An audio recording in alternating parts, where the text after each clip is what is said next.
Okay students, இப்போ நாங்க உங்க ட்ரைனிங் ஆரம்பிக்க போறோம். எல்லாரும் ரெடியா இருக்கீங்களா? Yes master. ஆமா, இந்த விக்கி எங்க போனா? அவன் இன்னும் இங்க வரவே இல்லையா? எப்ப பார்த்தாலும் அவன் கிளாஸுக்கு லேட்டா தான் வரான். இன்னைக்கு நான் கொடுக்க போற பனிஷ்மெண்ட்ல இனிமே அவன் கிளாஸுக்கு லேட்டா வரவே மாட்டான். விக்கி!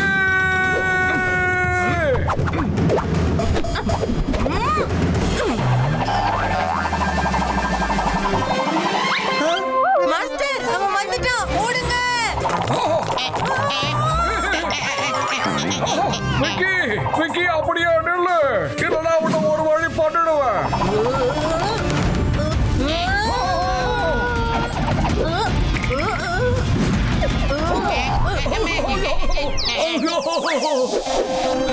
சாரி மாஸ்டர், கால் வழுக்குனதுனால என்னால கண்ட்ரோல்ல வர முடியல. காலெல்லாம் வழுக்கல, நீ வேணும்னா இதெல்லாம் பண்ணிக்கிட்டு இருக்க. இந்த மாதிரி குடும்பத்தனம் தான் நீ முன்னாடியே பண்ணிருக்க எனக்கு தெரியும். ஆனா இன்னைக்கு வந்து நான் உனக்கு கொடுக்க போற பனிஷ்மெண்ட்ல நீ வந்து மோட்டு பத்லு, ஹிம்னரேஷ் உங்களை உடனடியா வர சொன்னாரு. ஏதோ அர்ஜென்ட் வேலையா? ஓகே மாஸ்டர், நாங்க போறோம். இப்ப நீ எங்க கிட்ட இருந்து தப்பிச்சிட்ட. ஆனா கண்டிப்பா உனக்கு ஒரு நாள் பனிஷ்மெண்ட் கிடைக்கும். நாங்க வந்து உன்னை கவனிக்கிறோம். மறுபடியும் மன்னிப்பு கேட்டுக்கிறேன் மாஸ்டர்.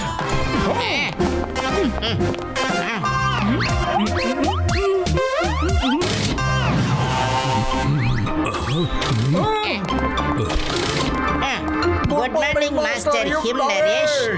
வாங்க மோட்டு பத்லு, வாங்க. உங்க ரெண்டு பேருக்கும் ஒரு முக்கியமான வேலை இருக்கு. ப்ராமிஸ் பண்ணுங்க, நீங்க இத மறக்கவே கூடாது. மாஸ்டர், நீங்க உத்தரவு கொடுங்க. உங்களுக்காக நாங்க எங்க உயிரையும் பணைய வைக்கிறதுக்கு தயாரா இருக்கோம். ஆமா மாஸ்டர், நீங்க ஒரே ஒரு தடவை எங்க கிட்ட கொடுத்து பாருங்க. இந்த உலகத்துல உங்களுக்காக செய்ய முடியாத எந்த ஒரு வேலையும் கிடையவே கிடையாது சார். உங்க ரெண்டு பேர்கிட்டயும் நான் இதை தான் எதிர்பார்த்தேன். ஜோம்ஜோமோட ராஜா பானு பிரதாப் எங்க போனாருன்னே தெரியல. கொஞ்ச நாளாவே அவரை காணோம். இன்னும் ஒரு வாரத்துக்குள்ள அவரோட மகனான உமர் விக்ரம் பிரதாப் அரண்மனைக்கு வரலன்னா அவருடைய அங்கிள் பிரதாப் ராஜ சிம்மாசனத்துல உட்கார வச்சிருவாங்க. எங்களை நீங்க சிம்மாசனத்துல உட்கார சொல்றீங்களா? சொல்ல வேண்டியதை தெளிவா சொல்லுங்க.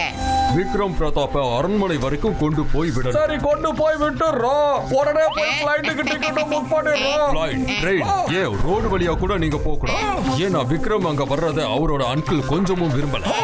அவன் தனக்கே ராஜாபிஷேகத்தை நடத்தி தானே ராஜாவாகணும்னு திட்டம் போட்டு, அதனால அவன் வழி எல்லாத்துலயும் அவனோட ஆட்களை வச்சிருப்பான். விக்ரம் பிரதாப்போட உயிருக்கு ஆபத்து.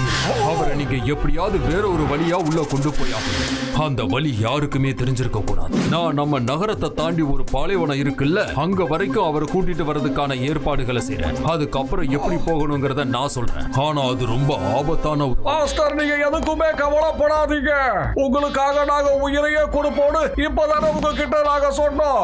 விக்ரம் பிரதாப் எங்க தான் இருக்காரு? நாங்க அவரை எங்க இருந்து பிக்கப் பண்ணணும்? அவர் இங்கதான் இருக்காரு. யாருக்கிட்டையும் எதையும் சொல்லாம ட்ரைனிங் எடுத்துட்டு இருக்காரு. ஏன்னா அவரோட உயிருக்கு ஆபத்து இருக்குல்ல. Kumar Vikram Pratap, come in please.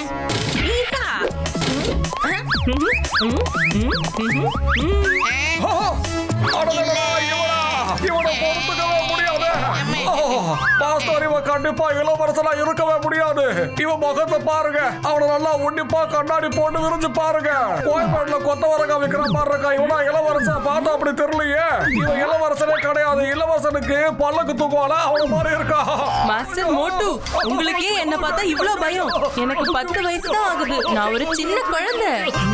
சின்ன குழந்தையா? நீ எல்லாம் பூதத்தோட குழந்தைடா. என்ன வேணா சொல்லிக்கடா. ஆனா உனக்கு குழந்தை மட்டும் சொல்லாத, தாங்க முடியல. மோட்டு, இது அநியாயம். இப்பதான் நான் சொன்னதை செய்வேன்னு எனக்கு வாக்கு கொடுத்தேன். உன்னை தவிர என்னால வேற யாரையும் நம்ப முடியல. உன் கூட தான் இவன் சேஃபா இருப்பான். அது எல்லாமே கரெக்ட் தான் மாஸ்டர். ஆனா இப்ப பிரச்சனை என்னன்னா, இவன் கூட இருந்தா நாங்க தான் சேஃபா இருக்க மாட்டோம். சரி, நீங்க சொல்றதுனால நாங்க எதுவா இருந்தாலும் செய்யறோம். உங்களுடைய கட்டளையை நாங்க கண்டிப்பா ஏத்து நடப்போம்.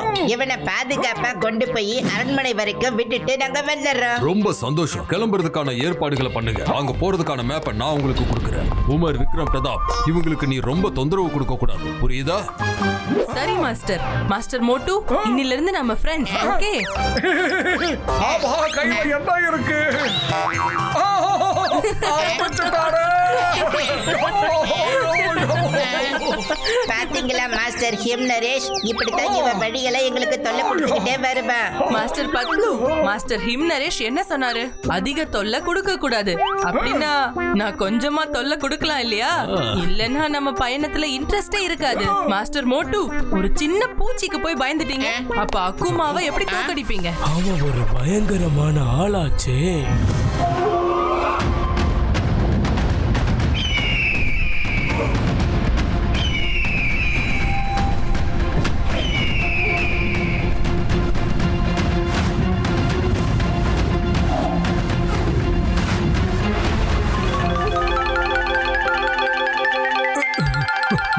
மகாராஜா பானு பிரதாப் வாழ்க. யார் அது? சேனாதிபதியா? அக்குமா என்னை இங்க சிறைப்பிடிச்சு வச்சிருக்கிற விஷயம் உங்களுக்கு எப்படி தெரிஞ்சது? மகாராஜா, நான் 30 வருஷமா இந்த அரண்மனையில இருக்கேன். எனக்கு எல்லாமே தெரியும். எங்க எங்க என்ன இருக்கு, எங்கெல்லாம் ஒளிச்சு வைக்க முடியும்னு. மகாராஜா, நம்மளுடைய மந்திரிகளும் வீரர்களும் பயந்து போய் அக்குமாக்கு சப்போர்ட் பண்றாங்க. ஆனா நீங்க கவலைப்படாதீங்க, நீங்க விடுதலையானதும் எல்லாரும் உங்களுக்கு சப்போர்ட் பண்ணுவாங்க. எதுக்காக எவ்வளவு அவசரம்?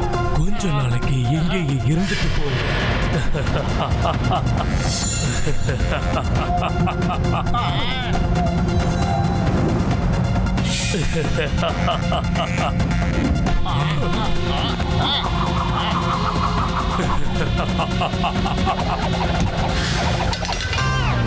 நேர்மை அது ரொம்ப நல்ல விஷயம்தான். ஆனா உங்க நேர்மையை என்கிட்ட நீங்க காட்டிருக்கணும். அவங்கள விட்டுடு. ஏன் இதெல்லாம் பண்ணிக்கிட்டு இருக்க? ஏன் நீ என்ன ஏமாத்தலையா? சொல்லு. ஏமாத்திருக்க. என்னுடைய அனுமதி இல்லாம திருட்டுத்தனமா மகாராஜாவை காப்பாத்துறதுக்காக நீங்க வந்திருக்கல, அதுக்கான தண்டனையை நீ அனுபவிச்சுதான் ஆகணும்.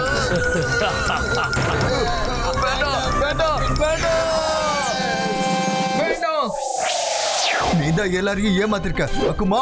நீ ஒரு தூரத்து உறவுக்காரன். எங்க அப்பா தான் உன்னை வளர்த்து ஆளாக்கிருக்காரு. உனக்கு தேவையானதெல்லாம் கொடுத்தாரு. எதுவுமே கொடுக்கல. எனக்கு ராஜ சிம்மாசனம் தானே வேணும்.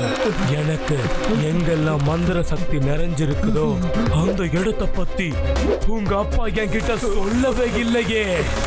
அதோட நீங்க அது எல்லாத்தையும் பாதுகாத்து வச்சிருக்கீங்க. ஆனா அதை பயன்படுத்துறதே கிடையாது. நீ அதுக்கு தகுதி இல்லாதவன்னு எங்க அப்பாவுக்கு தெரிஞ்சிருந்தது. நீ உண்மை பேசக்கூடிய மருந்த திருட்டுத்தனமா எனக்கு கொடுத்து எல்லா ரகசியத்தையும் தெரிஞ்சுக்கிட்டேன். இப்போ மந்திர சக்திகள் இருக்கிற இடம் உனக்கு தெரிஞ்சு போச்சு. இப்போ என்ன கைது பண்ணிட்டு எல்லா மந்திர சக்தியும் அடைய நீ முயற்சி பண்ணிட்டு இருக்க. அது எல்லாம் தேவையில்லை. இன்னும் ஒண்ணு பாக்கி இருக்கு. ஓர் சக்தி. அது உன்னுடைய மகன் குவர் விக்ரம் பிரதாப் கிட்ட இருக்கு. எந்த ஒரு காயத்தையும் உடனடியா சரி பண்ற சக்தி. ஒரு மனுஷனுக்கு எவ்வளவு காயப்பட்டிருந்தாலும் பரவாயில்லை, குவர் விக்ரம் பிரதாப் அவனை தொட்டாலே போதும், அவனை அவன் குணமாக்கிடுவான். எனக்கு அந்த சக்திகள் வேணும். ஆமா, ஒரு முறை அந்த குவரை சந்திச்சாலே போதும். அவனை உன்னால சந்திக்க முடியாது.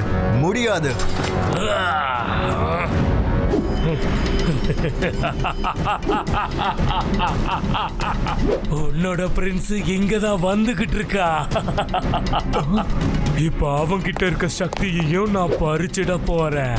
அதுக்கப்புறம் எனக்கு வெற்றியோ வெற்றிதான். இந்த உலகத்துக்கு நான் தான் ஆட்டி படைப்பேன். சரிங்க மகாராஜா, இப்ப நான் கிளம்புறேன். குவர் விக்ரம் பிரதாப்ப நான் வரவேற்கணும் இல்லையா? பெரிய ஏற்பாடுகளை செய்யணுமே. வாழ்க்கை இருக்கிற வரைக்கும் ஜாலியா இருந்துக்கோ. நான் சந்தர்ப்பம் கொடுக்கலன்னு அதுக்கப்புறம் என் மேல குறை சொல்ல கூடாது. புரிஞ்சுதா? என்ன விட்டுடு. வேண்டாம், அவனை விட்டுடு. உனக்கு என்ன வேணுமோ எடுத்துக்கோ. Watch India's largest kids library only on Jio Hotstar. Download the app now.